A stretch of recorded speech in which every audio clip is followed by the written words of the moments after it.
Election hacking fears rise with an FBI warning. Trident iPhone 0 days and the Pegasus tool that exploited them bring scrutiny to Lawful intercept vendors. St. Jude Medical disputes allegations that its pacemakers are hackable, and the security sector does some ethical introspection about disclosure. The IoT is beginning to be exploited in DDoS campaigns. Malicious EMV cards are implicated in Thailand's ATM skimming crime wave. And angry birds join Pokémon in the enterprise penalty box.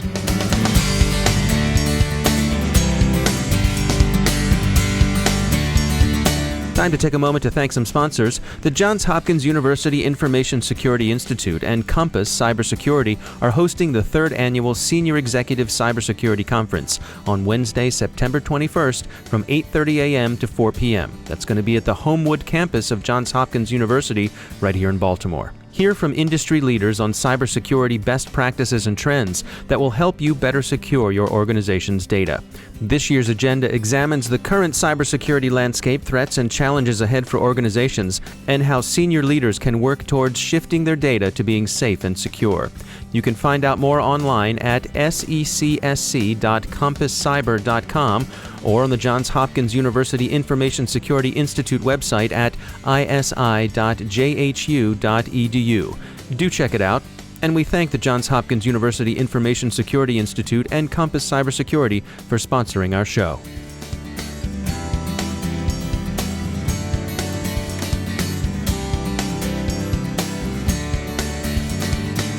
I'm Dave Bittner in Baltimore with your CyberWire summary for Tuesday, August 30th, 2016. The FBI 2 weeks ago quietly issued an alert to warn various concerned parties that an unknown actor was targeting state election systems. Yahoo News learned of the warning and broke the story yesterday. In essence, foreign hackers last month penetrated 2 election databases by consensus in Illinois and Arizona. And for foreign hackers, most observers are reading Russian intelligence services. The attackers used SQL injection attacks and employed commonly available off-the-shelf tools, including SQL Map, DIR Buster, and Acunetics. The Multi-State Information Sharing and Analysis Center, MSISAC, has also warned of incidents involving state election services. Threat Connect told Yahoo News that at least one of the IP addresses implicated in the attacks has appeared before in Russian criminal hacking fora. Wired reports that sources inside the U.S. intelligence community have, on background, attributed the attacks to Russian intelligence services.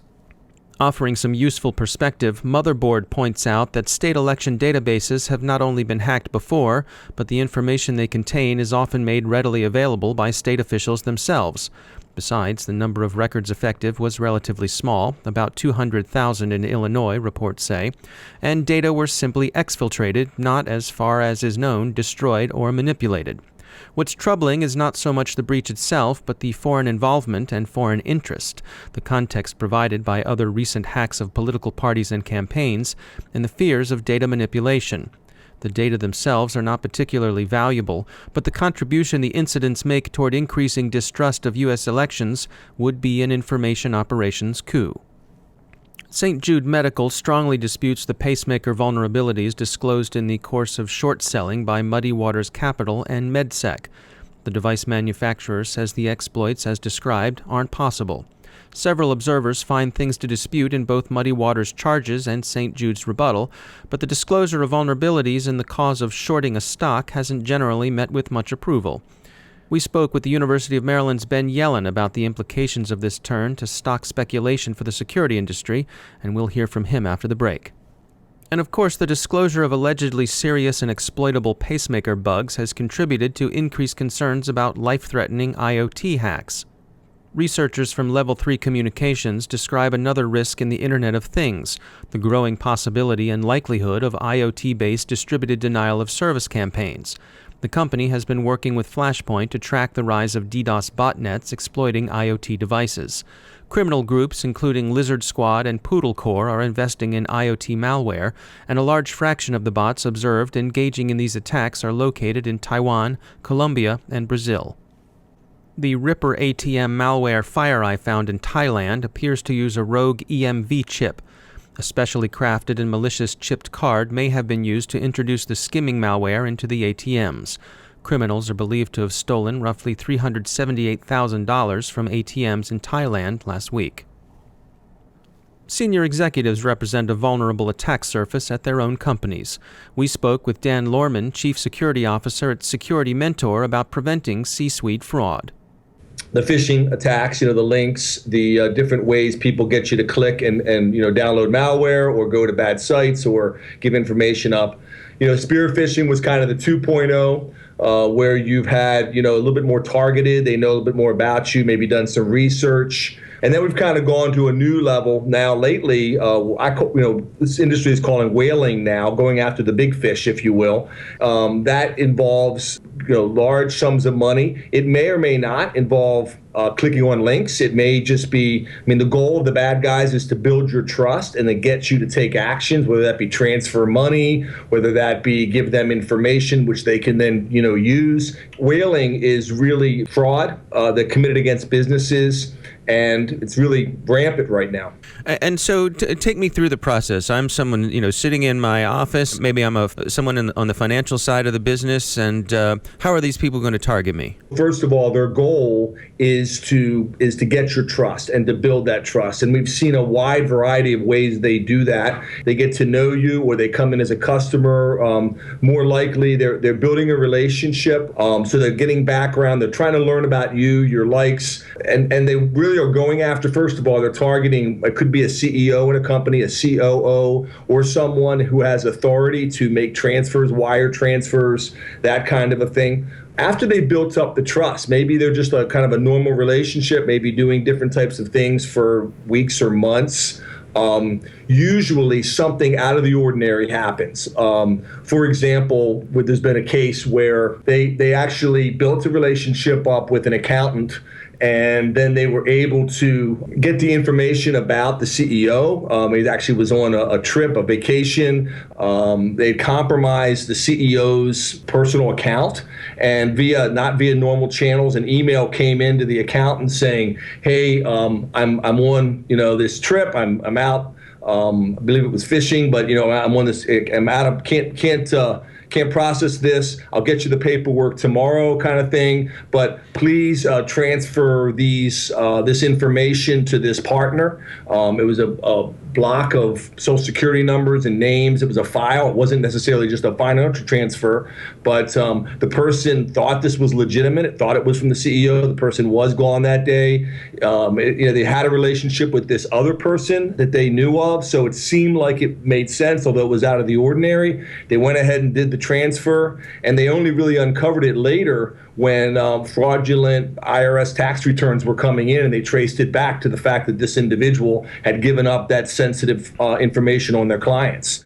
What are the things that people can do to protect themselves? How do we defend against these sort of attacks? I think people need to be trained. They need to know what the processes are. They need to be retrained. They need to understand the threat environment that's always changing. The bad guys are always adjusting their techniques to try and get in. And then lastly, I think you really need to have executives that understand and have executive buy-in. Getting that executive buy-in, overlaying this, they need to understand this is a really serious issue. And they can't wait till the horses get out of the barn before they, fix the barn door. It's too late at that point. That's Dan Lohrmann from Security Mentor. In Australia, you can bring your own device to work, but you'd better not bring your own birds, if the trend watchers at Mobile Iron are to be believed. At least not if the birds are ill-tempered. Angry Birds is the most commonly blacklisted app in the lucky country. This kind of makes sense to us. If you think of emus or cassowaries, we wouldn't want them around the shop either, although the geese around the CyberWire World headquarters fancying themselves little velociraptors, too. Niantic Labs, the wildly successful if harried purveyors of Pokémon Go, earlier this month threatened players who downloaded unauthorized apps that enabled cheating with a lifetime ban. But they're relenting a bit. If you didn't really know what you were doing was wrong, you downloading cheaters, Niantic will overlook it just this once. But if you do it again, no Pikachu for you. Ever. Got that? Hope so.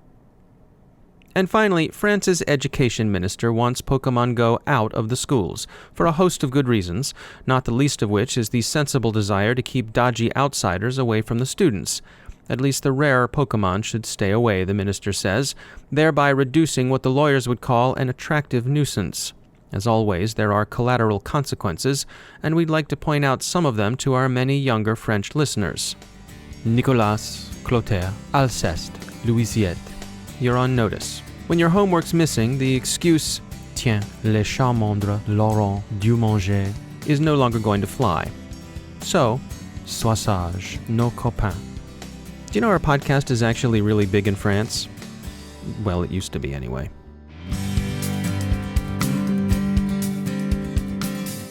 Time to take a moment to tell you about our sponsor, Recorded Future. If you haven't already done so, take a look at Recorded Future's Cyber Daily. We look at it, the CyberWire staff subscribes and consults it daily.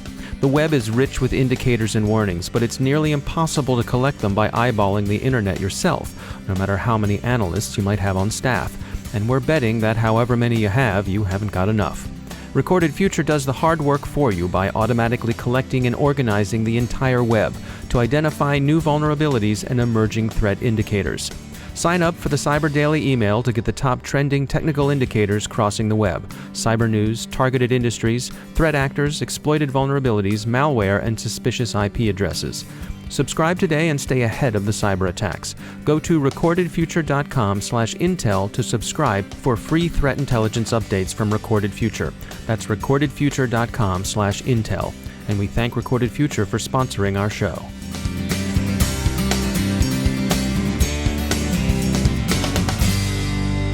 Joining me is Ben Yelin. He's from the University of Maryland Center for Health and Homeland Security. Ben, I wanted to follow up with you on this story about Muddy Waters Capital and these medical devices, the short selling of stocks.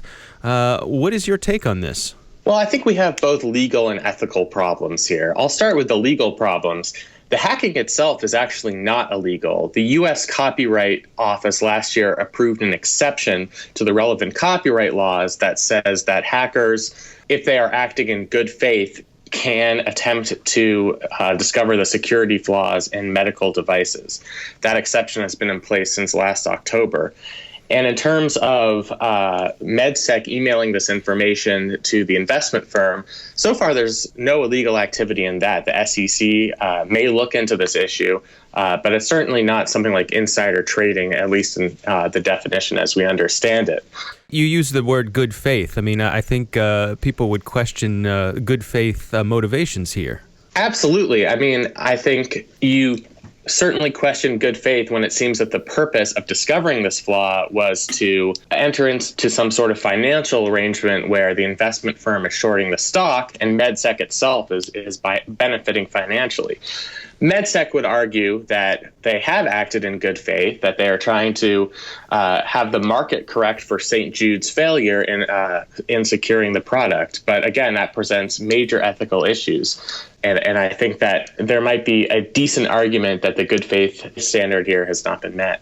So where do you think this will go from here? I think the SEC will look at, from a market perspective, whether this is something that will be legal. I think this is such a novel question that they just haven't had a chance to look at it yet.